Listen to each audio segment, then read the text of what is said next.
So we need to get the facts straight. How does this virus work? How does it transmit? Where does it want to go? And let's protect ourselves. I'm Dr. Peter Lin. I'm a family physician in Toronto, Canada. The coronavirus is a family of viruses that can cause as mild things as just a common cold, all the way up to SARS or MERS. These are these bad pneumonias that we're talking about. And basically what these viruses are, they look like a tennis ball with all these spikes sticking out of it. And depending on the type of spike, it allows that virus to attach to certain places. So some viruses, they have the spike that attaches to your nose. So basically you just get a common cold. But the SARS virus and this new virus that we're talking about has the spike that allows it to attach to the cells in your lung. And when it attaches there, it puts in information to make photocopies of itself. So it uses our equipment to make more viruses.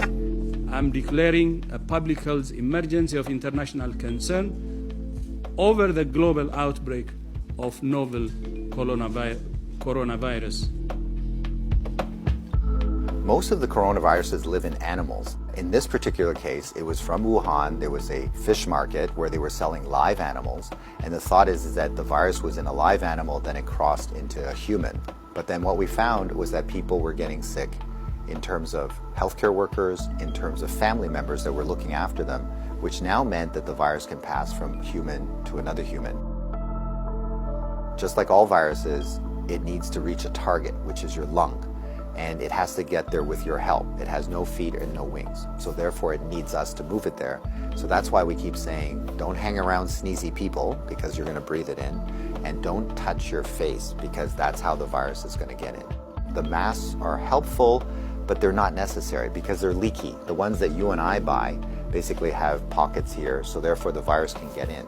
What the masks really do is they stop us from touching our face. If you're sick, we tend to mask you, so therefore you're not spewing out the viruses to other people sitting around you. The true people that have the real masks are the N95. Those are sealed. These are for the doctors that may be caring for the patients. So in the beginning, the coronavirus will cause kind of like flu-like symptoms or a cold. So people just get the stuffy nose, that kind of thing. But you'll understand that as soon as that virus starts manufacturing in your lung cells, they're producing all these copies of the virus, all of a sudden now you kill the lung cells. So now you can't exchange oxygen. And that's why one of the early symptoms is people get very short of breath and they tend to have a difficult time breathing, and that's why they end up in hospital. So currently, unfortunately, we don't have a direct treatment for the coronavirus. So we don't have a medication that can kill it off. And so it's really supportive. So in other words, the patient can't breathe, we give them oxygen, help them to breathe. They can't drink, so therefore we give them fluids to support them. Their kidneys begin to shut down, we help them with all those things. So it's a very supportive process. This is a new virus that we've never seen before. So our immune system, our army, are having a hard time figuring out what to do. So usually what we have to do is we make something called antibodies. So these are things that can grab onto the spikes that we see on the virus, and it'll get rid of the virus for you, and that will actually bring you back to good health. So therefore the elderly may have a worse outcome, and of course the young children. So the babies, their immune system is not so good either, so they may not make those antibodies as well.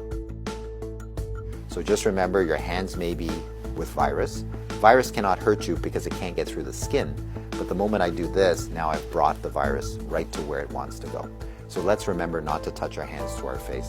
So let's say you think that you might have been on a plane or you might have bumped into somebody that has it. What should you do? So the first thing is to contact a healthcare worker to tell them that potentially you have it. If you're feeling symptoms and you're going to go into a facility, call ahead. Okay, so whether you're calling the paramedics or whether you're calling the hospital or your doctor, just mention that you were on a flight. If you don't have any symptoms, then what we do is a little bit of a self-quarantine.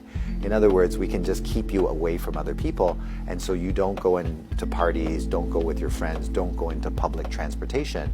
So we can contain it very easily by making sure that you do a self-confinement, so to speak, for the, let's say, 7 to 14 days is the longest incubation time. So after that, if you're feeling well, then you don't have anything to worry about.